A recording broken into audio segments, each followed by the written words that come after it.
Hey guys, it's From Experience, back with some more advice. So today, I want to talk about something that took me a while to actually sit with. And that's the moment you realize you were the problem. Not the other person, not the situation, not bad timing, you. Because here's the thing, most guys, when something goes wrong, spend all their energy trying to figure out the other person. Why she changed, why she pulled back, why things fell apart.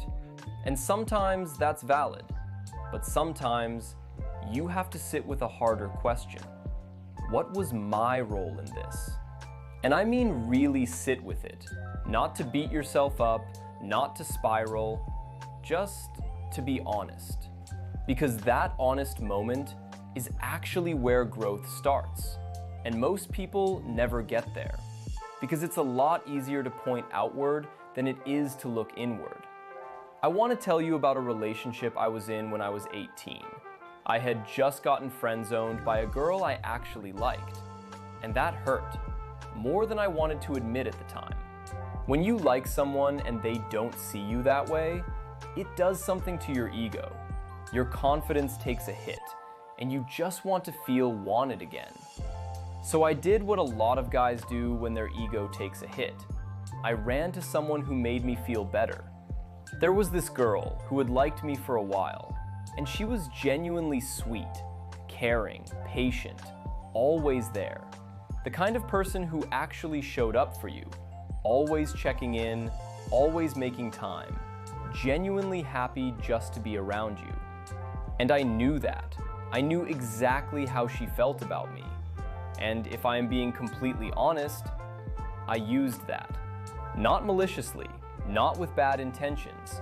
I was just 18, hurt, and she made me feel wanted again. So we ended up together. And I say ended up together loosely because I never even properly asked her out. It just kind of became a thing. One day it wasn't official.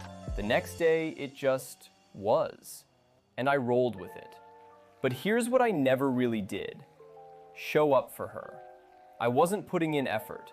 I was still talking to other girls, checking in only when it benefited me, going through the motions, not making plans, not being present, not giving her anything close to what she was giving me. And the whole time, I knew. I wasn't fully in it, still thinking about someone else, still healing from something she had nothing to do with. And instead of being honest about that, I just let it keep going for almost a year. A whole year of someone genuinely caring about me while I was somewhere else mentally. We ended up on bad terms, and looking back, that makes complete sense. Because here's the part I had to eventually be honest with myself about. I always knew I was the problem. It just wasn't that much of a concern to me at the time. And that's the hardest thing to admit. Not that you made a mistake, but that you saw it happening and chose not to do anything about it. I don't carry guilt about this anymore. It's been years. I was young, I was immature. But I do feel bad that I treated another person that way. Someone who genuinely cared about me, who deserved a lot more than what I was willing to give. And what I took from it was this. Be honest with yourself earlier. Not for the other person's sake, not even for yours. Just because starting something for the wrong reasons always runs its course eventually. And the longer you let it go on, the more damage gets done. Using someone as an ego boost when you're hurting feels okay in the moment, but it's not fair. And deep down, you always know that. So if you're in something right now that you know isn't right, be honest about it. With yourself first, then with them. It takes more maturity than I had at 18, but it's the right thing to do.